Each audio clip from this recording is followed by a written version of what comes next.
Assalamualaikum warahmatullahi wabarakatuh. Perkenalkan, nama saya Firma Yuliana dari kelas Kesehatan Masyarakat C, NIM 70200122056. Baiklah, di sini saya akan membahas tentang sistem tulang belulang pada manusia atau yang kita sebut sebagai sistem skeletal. Sistem skeletal merupakan sistem yang tersusun dari berbagai jenis dan bentuk tulang, dan tulang yang membentuk sistem skeletal ini tersusun dari jaringan ikat dan bahan-bahan mineral yang bersifat keras dan kaku, sehingga dengan adanya sistem skeletal ini dapat memberi bentuk dan juga menopang tubuh kita. Pada orang dewasa ada sebanyak 206 ruas tulang yang terbentang dari kepala hingga ujung kaki. Tulang-tulang ini memiliki bobot, ia memasuk kurang lebih 20% dari berat badan orang dewasa. Pada bagian tertentu dari tulang ini merupakan tempat melekatnya otot-otot tertentu, sehingga dengan adanya otot-otot ini, maka tulang dapat digerakkan. Berdasarkan letak dan perangnya, tulang dibedakan menjadi dua, yaitu tulang sumbu atau tulang aksial dan tulang ekstremitas atau tulang apendikular. Tulang aksial terdiri dari tulang tengkorak atau kranium, tulang belakang atau vertebrae, tulang rusuk atau costae, dan tulang dada yang kita sebut sebagai sternum. Sedangkan tulang-tulang yang termasuk tulang apendikular yaitu tulang gelang bahu atau girdle pectoral, tulang ekstremitas atau superior, tulang gelang panggul atau girdle pelvis, dan juga tulang ekstremitas inferior. Selanjutnya kita bahas mengenai tulang-tulang tersebut. Kita awali dari tulang yang letaknya paling atas, yaitu tulang kranium atau tulang tengkorak. Tulang kranium sesungguhnya termasuk jenis tulang flat atau tulang pipi. Walaupun demikian, strukturnya sangat kokoh dan kuat, sehingga dapat melindungi organ-organ penting yang berada di dalamnya, yakni otak dan sekitar mata dari trauma atau benturan. Tulang kranium dibedakan menjadi dua kelompok, yaitu neurokranium yang menyusun batok kelapa, viscerokranium yaitu tulang-tulang yang membentuk tulang, wajah, dan juga dagu. Neurokranium dibentuk oleh beberapa tulang, dan tulang-tulang tersebut dipisahkan secara halus oleh persandian yang disebut sutura. Tulang-tulang neurokranium terdiri dari tulang frontalis atau tulang dahi, tulang frontalis atau tulang ubun-ubun, tulang occipitalis, lalu tulang temporalis yang ada di sekitar telinga. Ada juga tulang sphenoidalis. Lalu sementara itu, tulang-tulang yang tersusun viscerokranium terdiri dari tulang nasalis atau tulang hidung, tulang zygomaticus atau tulang maxillaris, dan juga tulang mandibula atau tulang dagu. Tulang-tulang aksial tersebut berikutnya yaitu tulang vertebra atau susunan tulang belakang. Tulang vertebrae merupakan deretan tulang-tulang yang tersusun memanjang, terdiri dari 33 ruas tulang terbentang mulai dari bagian leher, punggung, perut, hingga bokong. Bila kita perhatikan, ruas-ruas tulang vertebrae merupakan jenis tulang keras yang bentuknya tidak beraturan. Susunan tulang-tulang vertebra ini memiliki fungsi sebagai pelindung dari sumsum tulang belakang atau medulla spinalis. Selain itu, beberapa bagian dari susunan tulang belakang ini merupakan tempat keluarnya serabut-serabut saraf. Susunan tulang belakang ini berguna pula untuk menyangga kepala kita, juga ia menyangga tubuh kita agar dapat tetap berdiri dengan tegak. Selain itu, di tulang belakang inilah dihasilkan sel-sel darah yang sangat penting perannya bagi tubuh kita. Tulang vertebrae dibedakan menjadi 5 kelompok, yaitu vertebra verticalis, vertebra thoracalis, vertebra lumbalis, vertebra sarcalis, dan vertebrae coccygealis. Tulang-tulang yang menyusun vertebra cervicalis berjumlah 7 ruas, dan ini membentuk bagian leher, juga berfungsi menopang kepala. Sementara itu, tulang vertebrae thoracalis berjumlah 12 ruas.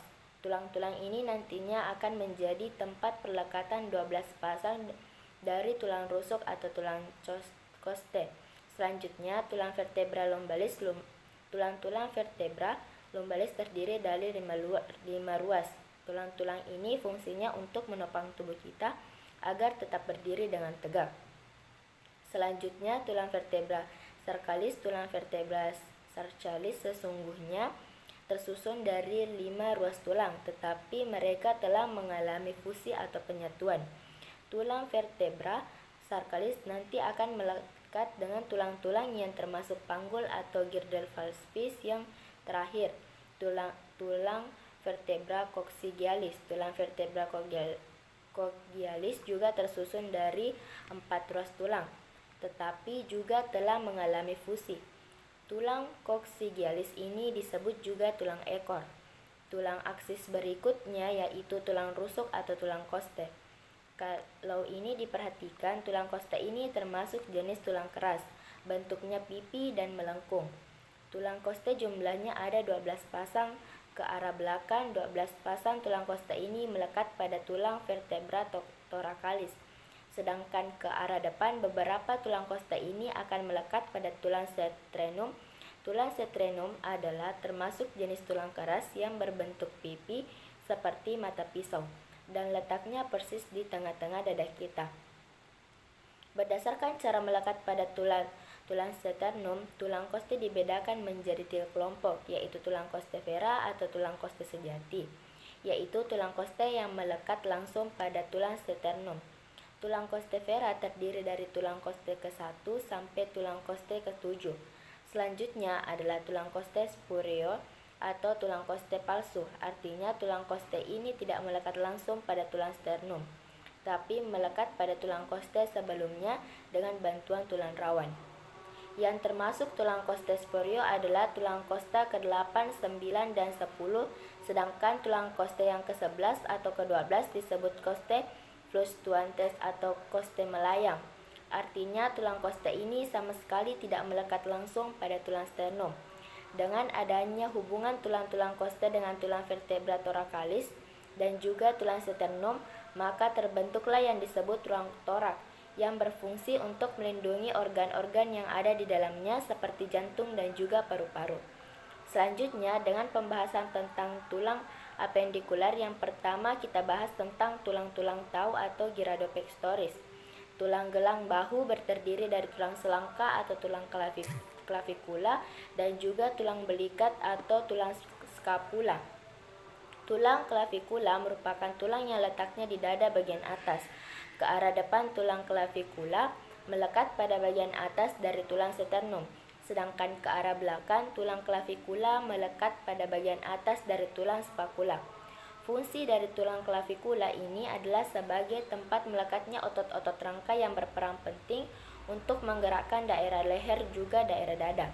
Sedangkan tulang scapula letaknya di daerah punggung. Tulangnya berbentuk segitiga dan pipi. Tulang scapula berfungsi sebagai tempat melekatnya berbagai otot di daerah punggung yang penting untuk berbagai gerakan di daerah punggung atau bahu. Pada tulang scapula inilah nantinya yang melekat tulang lengan atas atau yang disebut tulang humerus. Baiklah, kita lanjutkan pada pembahasan mengenai tulang-tulang yang menyusun ekstremitas superior.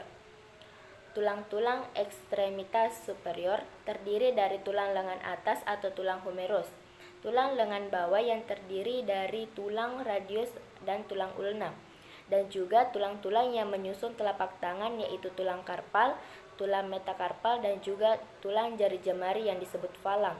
Tulang-tulang ekstremitas superior ini nanti akan diselimuti oleh berbagai otot rangka, sehingga dapat melakukan berbagai gerakan.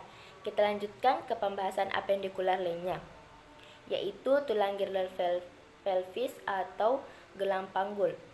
Tulang gelang panggul terdiri dari tulang ilium, tulang ischium atau tulang pubis. Ke arah belakang, tulang ilium melekat pada tulang sacralis, sehingga susunan dari tulang-tulang gelang panggul ini membentuk suatu rongga. Dan bagi wanita yang melahirkan rongga ini sangat penting peranannya sebagai jalan lahir bayi. Fungsi lain dari tulang gelang panggul ini adalah untuk menopang usus besar dan juga melindungi organ-organ reproduksi dan kantong kemih. Susunan dari 3 tulang gelang panggul ini juga akan menjadi tempat melekatnya tulang ekstremitas yaitu tulang femur dan tulang paha. Selanjutnya kita membahas tentang tulang-tulang yang menyusul ekstremitas inferior. Tulang-tulang ekstremitas inferior terdiri dari tulang paha, tulang femur, tulang dengkul, dan tulang patella. Tulang tungkai yang terdiri dari tulang kering dan tulang tibia dan tulang betis atau yang disebut sebagai tulang fibula.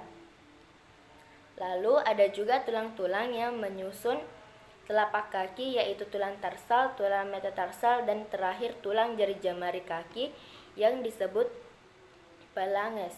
Kalau kita perhatikan tulang femur atau tulang tibia, keduanya termasuk tulang panjang dan bentuknya seperti pipa.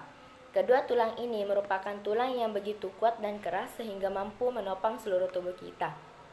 Selain itu, pada tulang femur, tibia, dan juga fibula diselimuti oleh lapisan otot rangka yang begitu tebal sehingga mampu melakukan banyak gerakan. Baiklah, itulah tadi materi yang sempat saya sampaikan. Lebih dan kurangnya mohon dimaafkan. Sekian dari saya. Wassalamualaikum warahmatullahi wabarakatuh.